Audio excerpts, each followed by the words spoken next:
Hello friends, welcome to Eswari சமையல். இன்னைக்கு நம்ம ஈஸ்வரி சமையல்ல ஒரு மாலை நேர ஸ்நாக்ஸ் ஒரு ஹெல்த்தியான முறையில் எப்படி செய்யறது அப்படின்னு தான் பார்க்க போறீங்க.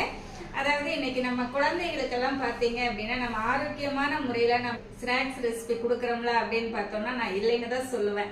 ஏன்னு கேட்டீங்க அப்படின்னா இன்னைக்கு நிறைய பேர் நான் வேலைக்கு போறேன், எனக்கு டைம் இல்லை அப்படின்னு சொல்லிட்டு குழந்தைங்க வரும்போதே ஸ்கூல்ல இருந்து வரும்போதே பார்த்தீங்க அப்படின்னா பேக்கரியிலேயே எல்லாமே வாங்கிட்டு வந்துடுறாங்க. மேக்ஸிமம் பேக்கரி ஐட்டம்ஸ் நிறைய கொடுக்குறாங்க இல்லைங்களா. ஏன்னு கேட்டால் எனக்கு டைம் இல்லை அப்படின்னு சொல்றாங்க. ஆனால் அந்த ஸ்நாக்ஸை ரெடி பண்ணுறதுக்கு பார்த்தீங்க அப்படின்னா குறைவான டயத்துலேயே நம்ம நல்லா ஹெல்த்தியாக செஞ்சு கொடுக்கலாங்க. பேக்கரி ஐட்டம்ஸ் நம்ம தவிர்க்கிறது ரொம்ப நல்லது. நம்ம குழந்தைகளுக்கு சொத்தை சேர்த்து வைக்கிறோம்லோ இல்லையோ, இந்த காலகட்டத்தில் அவங்களுக்கு நல்ல ஆரோக்கியத்தை கொடுக்கறது ரொம்ப முக்கியம் இல்லைங்களா.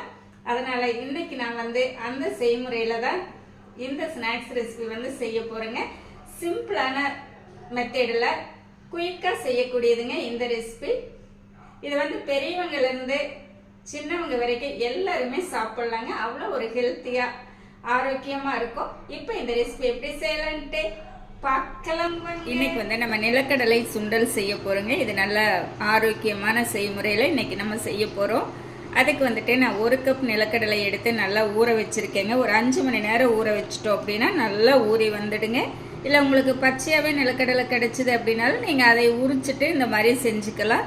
இப்போ நம்ம இந்த நிலக்கடலை வேக வச்சுக்கலாங்க.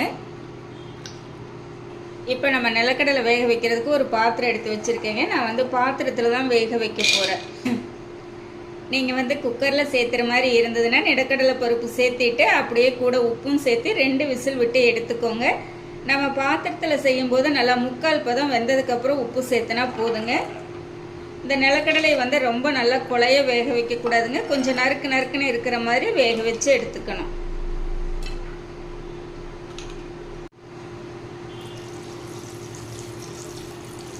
தண்ணி 1 டம்ளர் சேர்த்திருக்கேங்க. இந்த மாதிரி நிலக்கடலை மூழ்கிற அளவுக்கு இருந்ததுனாலே கரெக்டாக இருக்கும் உங்களுக்கு. பார்த்தீங்களா, இந்த அளவுக்கு இருக்கணும். அடுப்பு ஆன் பண்ணிவிட்டு பாத்திரம் எடுத்து வச்சுட்டோங்க. நிலக்கடலை வேகட்டும், பார்க்கலாம். நம்மளுக்கு நிலக்கடலை நல்லா 3/4 பதம் வெந்துடுச்சுங்க. இந்த டைமில் நம்ம இதுக்கு தேவையான அளவு உப்பு சேர்த்திக்கலாங்க. ஒரு 1/4 ஸ்பூன் சேர்த்துனோம்னாலே சரியாக இருக்கும். சேர்த்திட்டு கலந்து விட்டுறலாங்க.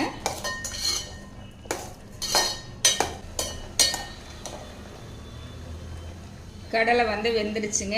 பார்த்தீங்களா, இந்த அளவுக்கு இருக்கணும். ரொம்ப குழையவே கூடாதுங்க. குழஞ்சதுன்னா டேஸ்ட்டும் நல்லா இருக்காது. ரெண்டாவது நம்ம வெஜிடபிள்ஸ் எல்லாம் சேர்த்து சாப்பிடும்போது கொஞ்சம் இந்த மாதிரி நறுக்குன்னு இருந்ததுன்னா தான் சாப்பிட்றதுக்கு ரொம்ப நல்லா இருக்கும், டேஸ்ட்டும் நல்லா இருக்குங்க. தண்ணி பார்த்தீங்களா, நம்ம வச்ச தண்ணி இந்த அளவுக்கு தான் இருக்குது. நம்ம அப்படியே இந்த கரண்டியில் இந்த மாதிரி வடித்து எடுத்துக்கலாங்க. அவ்வளோதான். ஓகேங்களா, இப்போ நம்ம எடுத்துக்கலாம். இப்போ நம்ம ஒரு பவுல் எடுத்து வச்சுருக்குறேங்க. இதில் நம்ம வேக வச்ச நிலக்கடலையை சேர்த்திக்கலாங்க.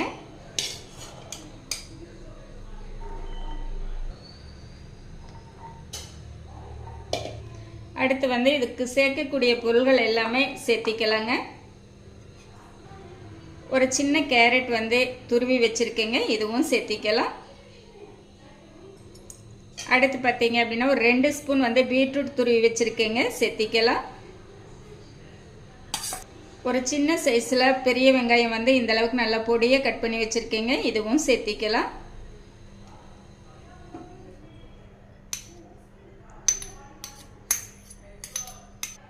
சின்ன துண்டு இஞ்சி துருவி வச்சுருக்கேங்க, இதுவும் சேர்த்திக்கலாம். ஒரு 2 ஸ்பூன் அளவு மல்லி இலைகள் நல்லா பொடியாக கட் பண்ணி வச்சுருக்கேங்க, இதுவும் சேர்த்திக்கலாம். நிலக்கடலைக்கு ஏற்கனவே நம்ம உப்பு சேர்த்திட்டேங்க. இப்போ நம்ம சேர்த்திருக்கக்கூடிய மற்ற பொருட்களுக்கான உப்பு இப்போ நம்ம சேர்த்திக்கலாங்க. ஒரு 1/2 ஸ்பூன் சேர்த்திக்கலாங்க. அடுத்து ஒரு 1/2 லெமன் பிழிஞ்சு விட்டுக்கலாங்க.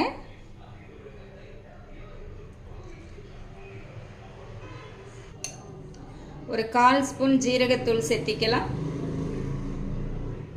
1/4 ஸ்பூன் மிளகுத்தூள் சேர்த்திக்கலாம். உங்களுக்கு காரம் எந்த அளவுக்கு தேவையோ அதுக்கு தகுந்த மாதிரி பார்த்து மிளகுத்தூள் சேர்த்திக்கோங்க. ஏன்னா குழந்தைகள்லாம் அதிகமாக சேர்த்திட்டோம் அப்படின்னா சாப்பிட மாட்டாங்க. அதனால் அதுக்கு தகுந்த மாதிரி நீங்கள் சேர்த்திக்கோங்க. இப்போ இது எல்லாமே நல்லா மிக்ஸ் பண்ணிடலாங்க.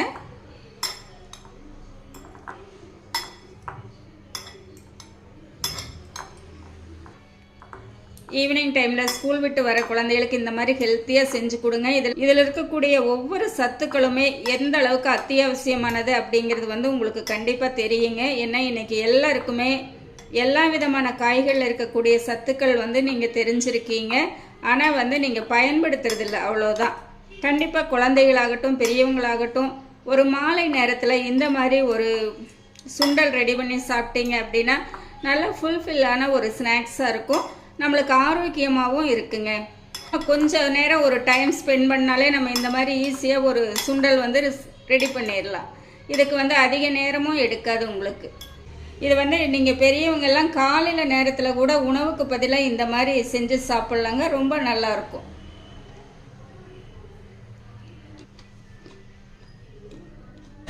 ரொம்பவே சூப்பராக இருக்குங்க. இந்த மாதிரி நீங்களும் ட்ரை பண்ணி பாருங்கள். இது கூட வந்து நீங்கள் வெள்ளரிக்காய் சேர்த்தலாம், மாதுளம்பழம் சேர்த்தலாம், இந்த மாதிரி ஃப்ரூட்ஸும் சேர்த்து சாப்பிட்லாங்க. ரொம்பவே நல்லாயிருக்கும். அவ்வளோதாங்க, நம்ம எல்லாமே கலந்து எடுத்துட்டோம். நல்லா ஜம்முன்னு ஆரோக்கியமான நம்மளுடைய மாலை நேர ஒரு சிற்றுண்டி வந்து, அதாவது ஒரு சுண்டல் வந்து அருமையாக ரெடி ஆகிடுச்சுங்க. இந்த மெத்தடில் நீங்களும் செஞ்சு பாருங்கள், எப்படி இருக்கு அப்படின்னு சொல்லிட்டு உங்களுடைய ஃபீட்பேக் வந்து சொல்லுங்கள். எனக்கு நான் செஞ்ச இந்த ரெசிபி வந்து உங்களுக்கு ரொம்பவே பிடிச்சிருக்குன்னு நினைக்கிறேன். இந்த மெத்தடில் நீங்களும் செஞ்சு பார்த்துட்டு எப்படி இருக்குன்ட்டு கமெண்ட் பண்ணுங்கள். பிடிச்சிருந்தா லைக் பண்ணி ஷேர் பண்ணி நம்ம ஈஸ்வரி சமையலை சப்ஸ்கிரைப் பண்ணி வச்சுக்கோங்க. அப்போ தான் நான் போடுற வீடியோஸ் உங்களுக்கு உடனுக்குடன் நோட்டிஃபிகேஷன் வருங்க. என்னுடைய மற்ற வீடியோஸ் எல்லாமே ஒரு டைம் விசிட் பண்ணி பாருங்கள். தேங்க்ஸ் ஃபார் வாட்சிங்.